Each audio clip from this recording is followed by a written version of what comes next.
Hello, my name's Ria Bales and I'm the Managing Director of Bales Partners Consulting, and I'm joined today by Terry Fuller.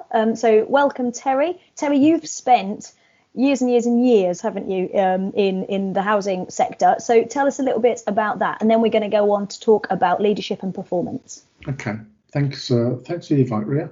Good to see you. Right, so when I left school back in 1972, I started my career on a building site, cutting sheets of asbestos by hand, which you don't do these days. So from working on site and doing some work in local authority housing management, I've spent actually the most of my time in house building, some form or another, and I finished my private sector career as an MD at Taylor Wimpey before joining a Homes Community Agency, now Homes England, as a director. But I've got this just cause of housing, and particularly affordable housing, and that's what really drives me all the time. So it's a pleasure to be here and pleasure to be talking to you. Fab, thanks Terry. And I think having that, if we move on then, having that sense of purpose, I think is really important from a leader, isn't it? When you're a team member and you're looking up to that leader, it's really helpful, isn't it, to have that sense of, I understand what they're about, I get what we're trying to achieve here, and that has all been set by the leader. I think that creates a much better kind of environment for people to perform well and perform together well, but with kind of common objectives and common goals. What do you think? Absolutely agree with you. And when we were in those days of actually working in an office with your teams around you, I knew very early on that the team members would be looking at me as I walked down the corridor to get my cup of coffee. Was he in a good mood? Was he smiling? Was he frowning? What sort of mood is he in today? Is he upbeat? And that kind of also has an infectious impact on the people around you of how your mood is. So for me as a leader, your mood has to be absolutely consistent, but preferably consistently positive. Because I think it just brings out the best in other people around you. I've worked with leaders before now that one was in his office. It was like visiting Ron and Reggie Craig. You just didn't want to go in there. You didn't know whether you'd be coming out again. And that was a bit frightening. Whereas I'd like to think that people could actually knock on my door and come in and have a chat literally about anything at all.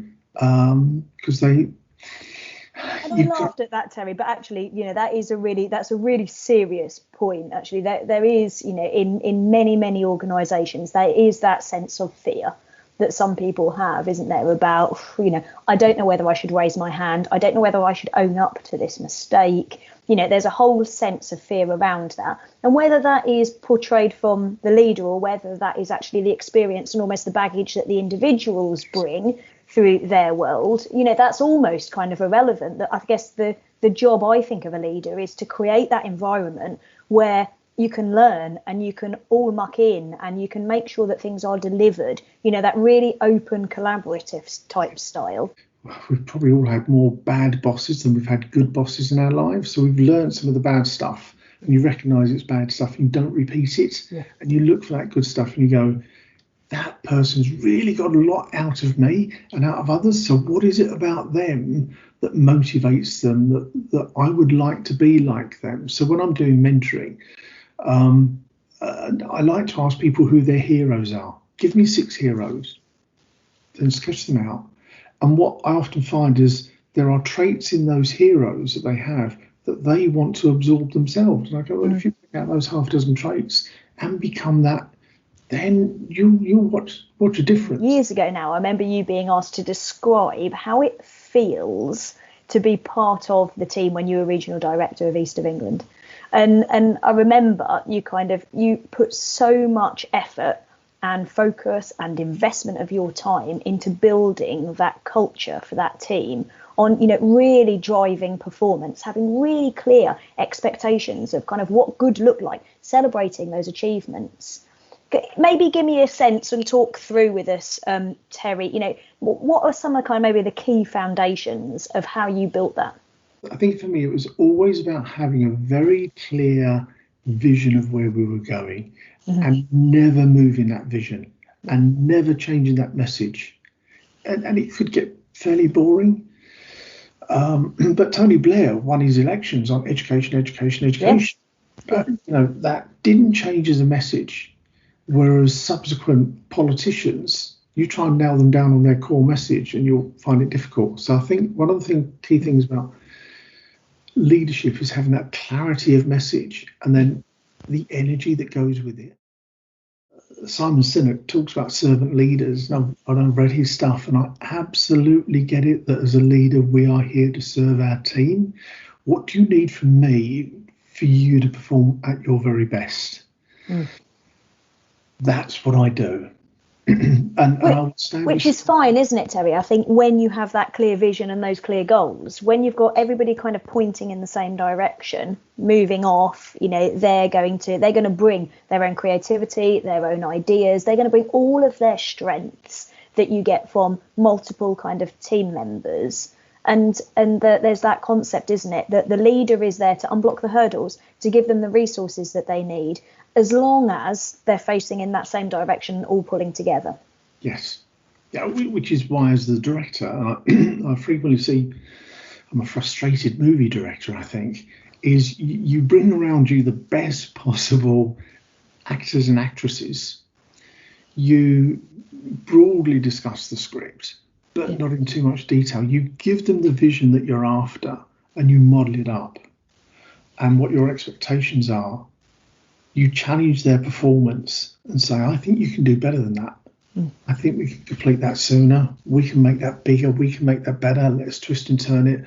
Off you go. And you stand back and once they get running, once they get going with that performance, you stand back and you just say, I'm really proud of that. It's a bit like being so proud of children when they do well.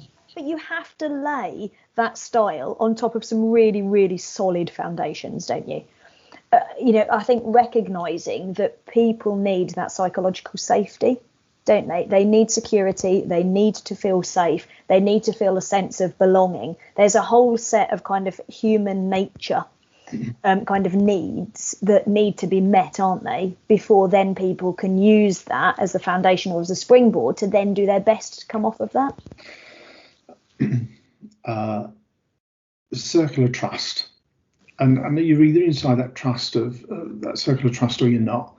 And we frequently see in large organisations the centre creates its own little cabal of circle of trust. So only the chief exec and one or two directors know what's really going on, and they take something out of that, and the rest of us feel as though we're outside and going, what's going on?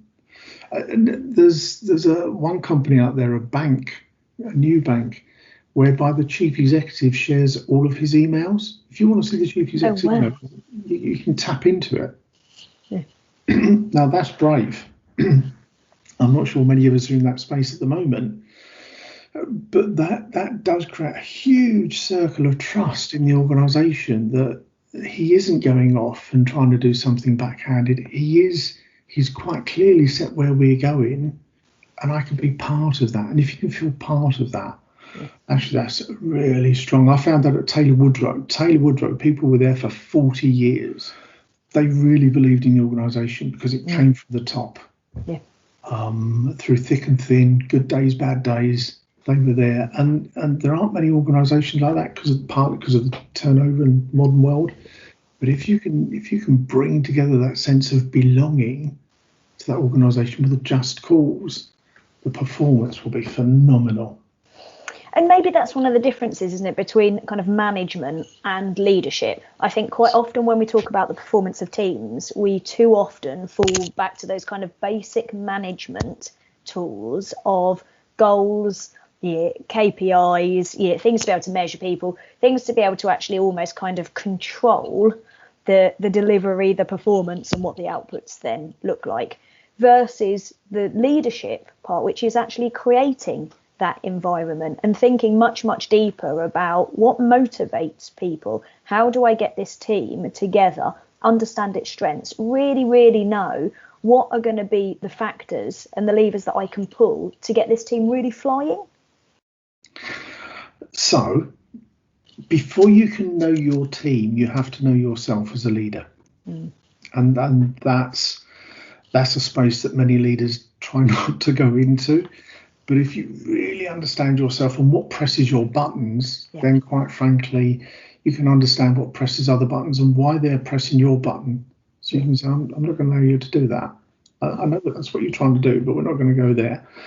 So knowing yourself, being in control of yourself, knowing who you're projecting to the rest of the team, and then pulling people in.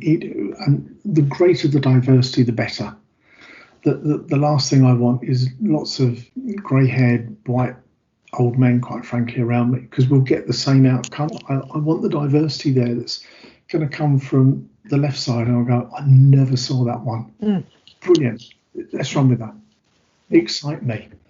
Yeah. And that's a really important point, I think, about that kind of projection, isn't it, of kind of leaders? Because I think sometimes you can say that you are open, that you're approachable, you can do things that you think that demonstrate that. Quite often, actually, though, the lens that individuals look at you through, of course, is very, very different. And also sometimes I think people simply cannot get over the job title. They cannot get over the status and the hierarchy that they might personally observe, despite what you have said or what you've done. So I think being really, really aware of actually how you do come across, and that people are looking at you through the lens that is shaped by their own worlds around them. It is. I mean, a lot of this is how you're brought up as a child, of course, because you take your template with you for an awful lot of time. Somebody once described me in a public forum as iconoclastic. I'd go away and look up what that meant in a dictionary, because it meant absolutely nothing to me about breaking icons, breaking the mold, doing something different. Yeah. I came away and thought, I thought it was a term of abuse, but it could be. But I saw it as a badge of honour. Yeah. So from my point of view, it's, can we break the mold? Can we break it again? And can we do it better? And can we add some more? As opposed to, we did that last year. That worked well, but can we improve it? Because the world is changing so fast around us. And if we as individuals and organisations don't change as fast, we're going to be out of business. And as individuals, you don't want to be out of business. So we are always on that journey of change. And the other thing I would say about leadership, most leaders don't read. As soon as they hit that status of, I'm a director, they've made it. Instead of then going, I'm going to read a whole host of leadership books. I'm going to continue learning and challenging myself and trying to improve. Because if I have to, if that's what I want the rest of the team to do. Yeah, absolutely. No. Brilliant. Well, Terry, it's been great, and we could talk about this for hours and hours and hours, I'm sure, couldn't we? But it's been wonderful just kind of going through some of those ideas around actually kind of the role of the leader in how you inspire and motivate and just create the right conditions, I think, for performance within the team. So thank you so much for joining me today. Brilliant. Thank you. And you were always the best, and it was a joy to see you again. Thank Wonderful. you. Thanks so much, Terry. Bye. Bye.